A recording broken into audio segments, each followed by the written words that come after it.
Hi, and welcome to Pithy Polemics. We're a group of friends who regularly discuss topics such as theology, philosophy, history, science, fantasy, and more. My name is Nick Harrington, and today I want to continue my series on Tim Keller's book, Making Sense of God. In a previous video, I went over the first two chapters, and now I want to jump into his chapter 3, where he talks about the meaning of life. And what he starts off by doing is looking at the different ideas about the meaning of life that were popular in the 20th century and then the 21st century, and then contrast those with a more traditional or religious view. So he says that in the 20th century, many philosophers felt that life didn't have a meaning, but that was a big problem, that they felt the weight and kind of existential dread, the nausea of what it meant to say that life doesn't have a meaning. That influenced by sort of materialistic considerations, they concluded, and I think rightly so, that if the universe is purely material, there isn't really a meaning or a purpose to life, and they felt the weight of that and wrestled with that. And then Keller goes on to say that in the 21st century, the shift that's happened is that there's still the influence of a materialistic universe, but instead, the shift has been this idea that, well, it doesn't really matter if there's not meaning to life. Like, yes, there's a materialistic universe, and yes, there's no meaning to life, but it doesn't matter. Go make your own. Life is what you make it, and there's this encouragement, this idea that we don't need to be stuck stewing in the existential dread. Just go make your own meaning, go pursue life the way you want to pursue it. You can define meaning for yourself. And then contrast those with the more traditional religious view, which would say that actually, yes, there is a meaning to life, that you were made for a purpose. I think one interesting way of kind of contrasting the difference of the views is, if you came across some random symbol on a beach that was just made by forces of nature, by wind or waves or something. That symbol doesn't have a meaning, it's just randomly there. It wasn't made by any kind of conscious mind. Those in the 21st century would say that symbol has no meaning, but I get to create the meaning for myself. I think that to me that symbol means family, or it means peace, or it means love. That's not really true, they've made that up. It's just the symbol has no actual meaning, but they're going to perceive it or act as if it does. And then the traditional answer is to say, well, maybe that symbol was made by a person, that it actually is a symbol, it actually does have a meaning. And in that case, if the religious people are right, then the symbol wasn't just made by the wind or the waves, it was actually made by a conscious person, actually put that symbol there. So that's kind of the difference between the views. And so Keller, after explaining that, he then says that, to be fair, the answer of the 21st century still counts as an answer. It is still saying that it's still sort of affirming that there's meaning to life. But what he contrasts is he says that they're doing so in a way that the meaning of life is created rather than discovered. And so then the rest of the chapter, he goes over 3 reasons why he thinks that discovered meaning is better than created meaning.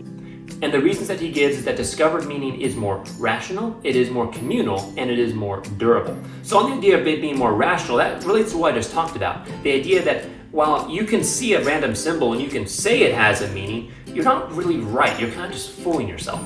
And he says that the issue with that is that under a secular framework where you have to sort of fool yourself into thinking that there's meaning, since it's coming from you and not actually there, that the more you really think through your system of thought, the more you really dive into the world, the less certain your meaning is. Your meaning sort of is this almost this facade that will crumble under a lot of investigation. But he says, in contrast to the religious view, the idea that your meaning and your purpose is based outside of this world, that there actually is a being who made you for a purpose, the more that you really think about that, the more your meaning becomes even more certain, even more solid in your understanding. So he says discovered meaning is more rational because the more you consider it, the more established it becomes. Whereas created meaning is less rational because the more you really start to think about it, the more you have to realize, I'm just making this up, that somebody else could look at this symbol and just as well as me, they could say the meaning is the exact opposite. And we're both equally right or equally wrong because there isn't really a right answer. So discovered meaning is more rational. Then the second one he talks about is that discovered meaning is more communal. And this relates to the first one. He says that, the idea is that because under created meaning, the meaning is stemming from yourself, you're deciding what that means, that somebody else might have a completely different framework and there's really no way to talk to them. There's really no way to come to some agreement because you're frankly just kind of making it up and they're frankly making it up. And in many ways, this sounds fine. I mean, if somebody says, you know what, there's no actual meaning to life, or we're all just kind of atoms and molecules, but my meaning is to my family, I want to help them, provide for them, protect them. That's really, really great, and that's awesome. But the problem is, what if somebody else has a completely different view on meaning? They say, you know what, the meaning of their life is they want to become rich by oppressing the poor or something, is I think an example Keller gives. How do you say that person is wrong, or that one meaning is better than the other? It's just people deciding the things they want to pursue. That's about all there is to it.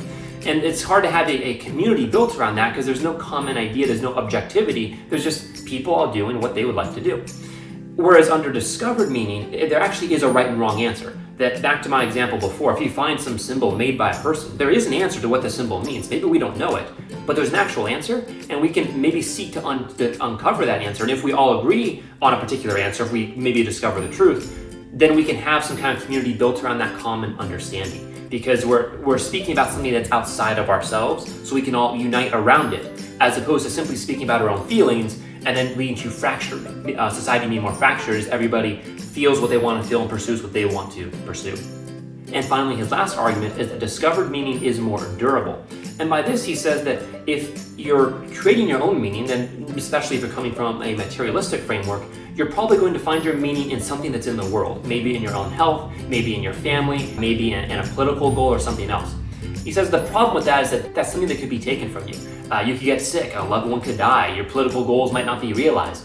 And they say that that puts you in a difficult position, because if you're placing your whole meaning and purpose for existence in something that you might not obtain, and honestly, towards the end of your life, your loved ones will die no matter what. So if your meaning in life is in anything temporary or fragile, you're going to lose it.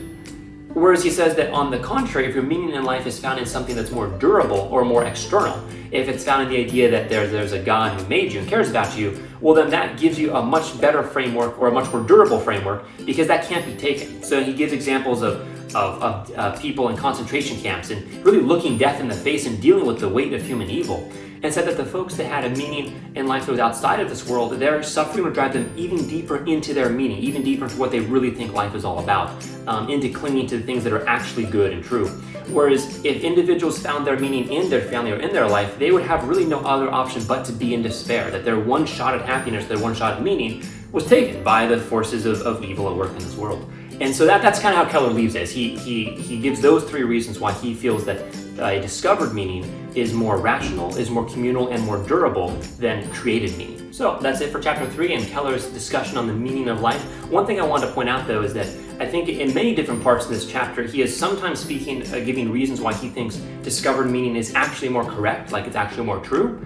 And other times he's simply given reasons why we would prefer discovered meaning over created meaning. So I think it's important to realize that, for instance, when he's talking about one meaning being more durable, he's not saying because discovered meaning is more durable, therefore discovered meaning exists. He's just saying that as you evaluate your own choices, as you evaluate the kind of worldview you want to hold, these are the benefits of this view, that it is more durable, it is more communal, as opposed to his point about discovered meaning being more rational, where there he's getting more at the truth of the matter and kind of arguing that regardless of what we may think or feel or believe, that discovered meaning has this more rational aspect to it, that you can really dive into it and your meaning is deepened, as opposed to a created meaning where the more you really investigate and think about, the more that meaning starts to erode out from underneath you.